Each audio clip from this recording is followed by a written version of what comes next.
Hey everyone, welcome to my Mage Healer BFD VOD review. We're going to go through each boss one at a time, review the fight, and maybe shed some light on mechanics that you may or may not have already known. Starting with Baron. Our team got pretty lucky this fight. I don't think I get booped once. I do consistently stand in these thunderstorms, but instead of moving or dealing with it, I just heal myself. I think I also heal the Warlock here in a sec. But I try to keep a consistent rotation going, right? Arcane Blast twice, Arcane Missiles or heal. This fight is very quick for our team. I think this might have been the highest DPS we've had in a long time. This is post-resistance nerfs, so we just annihilated him. Next up is the Turtle Boss. My goal with this raid night was to do as much damage as possible, and this is one of the bosses to do it on. When the turtle's bubble pops, he takes a ton more spell damage, so you're going to see my damage go crazy about halfway through this fight. Another mechanic that you may or may not already know is when you take damage from these bubbles lying around, you actually get mana back. I don't do it on purpose these days because I have enough mana that it doesn't matter, but as you can see there, I get booped and I get around 500 mana back. So the goal for this fight is to, before the bubble pops, try to top everybody off. Afterwards, heal everybody as you know you can kind of fit into your builds. But at some point I realize, oh shit, I'm doing a ton of damage. So I think I focus fully on damage maybe around now. I'm hopefully relying on my resto slash balanced druid to kind of carry the weight here, just because I want to destroy this boss. So yeah, you can see we just hit for like a 500 Arcane Blast. And then once we stack up, we're going to do a 4 Arcane Blast stack into an Arcane Missiles.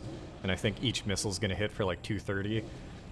The damage amp on this boss is a lot of fun for casters. It's one of the only fights in this instance that's kind of like caster focused, or like casters have a great time on it. Everything else is a little troublesome.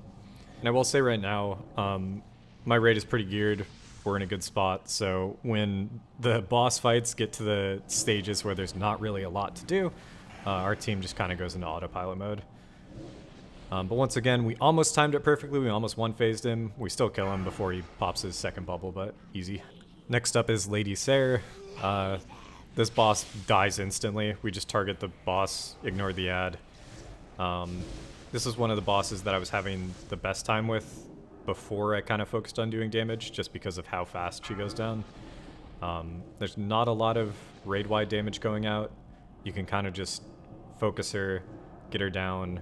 You can see our off-tank is kiting the ad so that the ad's getting frozen, so honestly nobody really takes any damage. You could just target the boss, end it really quick. Probably the fastest boss fight in here.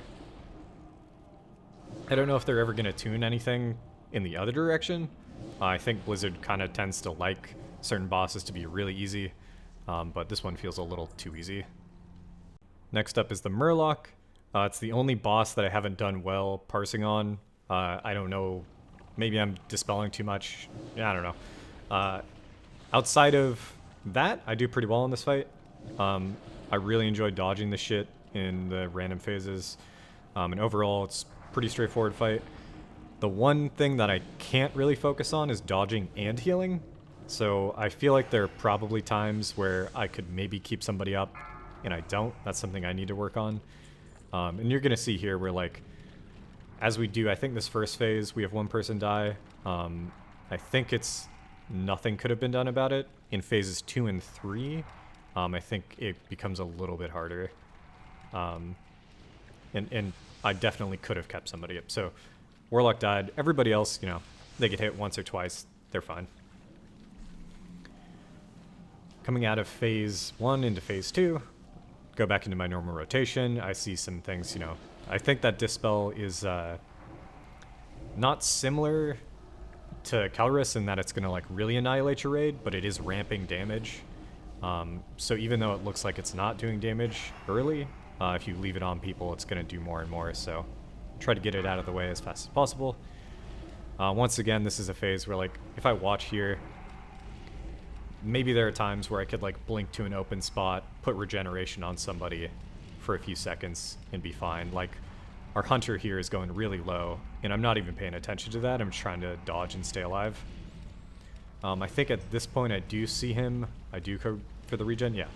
So a little bit of a focus thing on my part. I'm also not even healing. I think when he transitioned to phase 3, maybe he was on one of our warriors, and I definitely should have been insta-healing him there, but my awareness of like when the boss is out of his invulnerability phase, not very good at.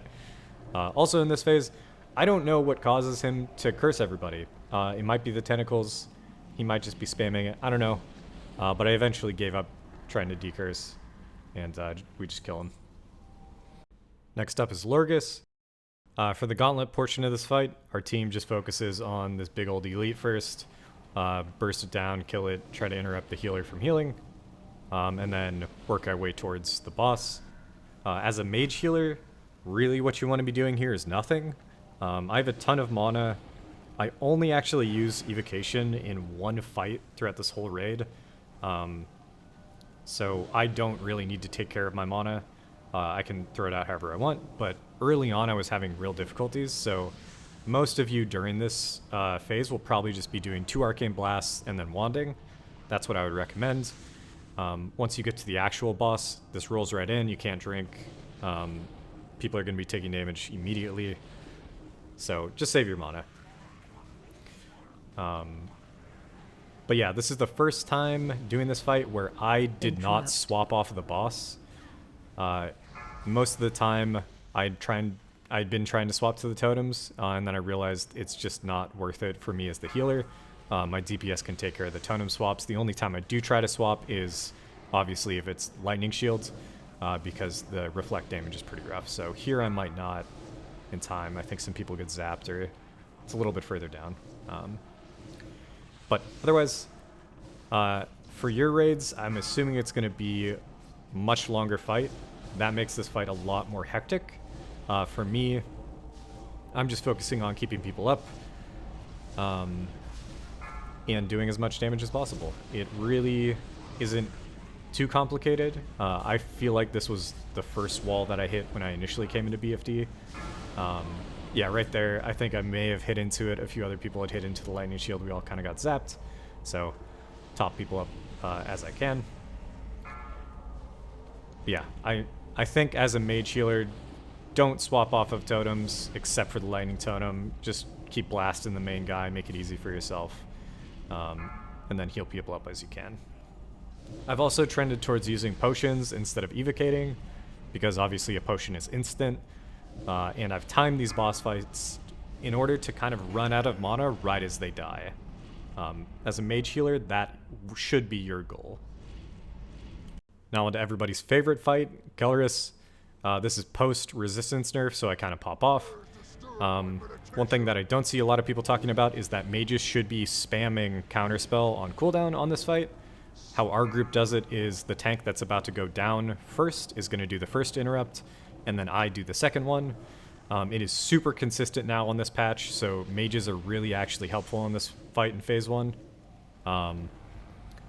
But other than that, Phase 1 is really straightforward. If you get the kicks down, not a lot of people should be taking damage. The reason why people in my comp are taking damage, I think, is because everybody's doing a ton of extra damage.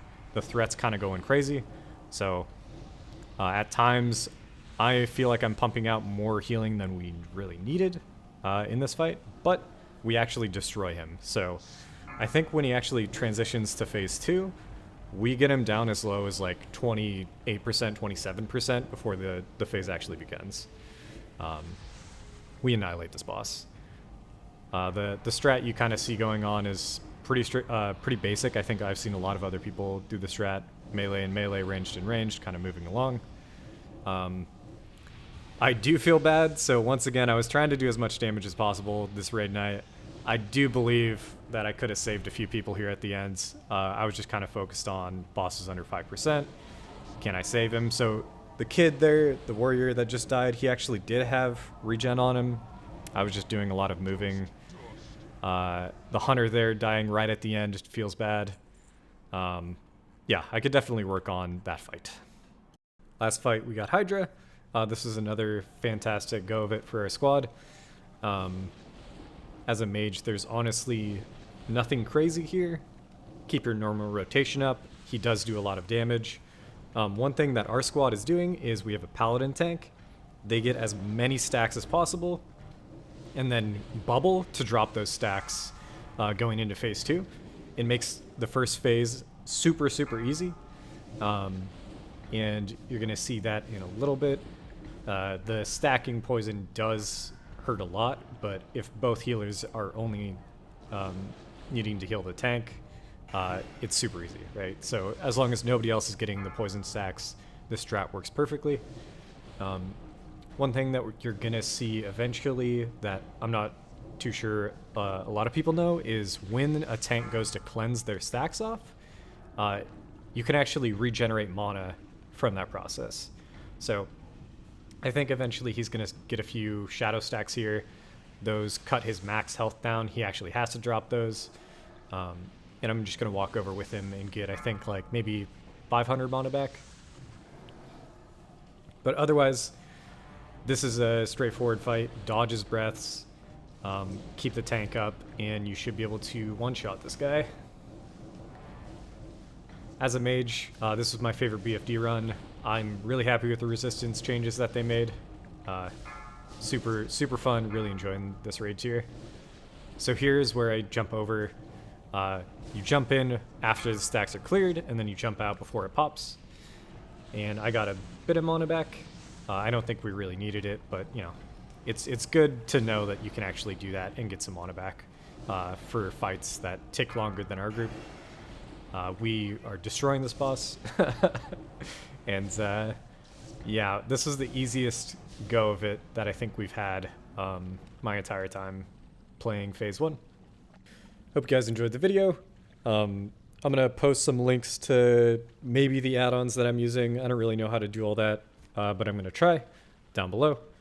I think I might do a follow-up video to the other kind of mage healer intro video that goes more in depth, talks more about clear casting, which I completely glossed over, and maybe goes into the specifics of some of these fights.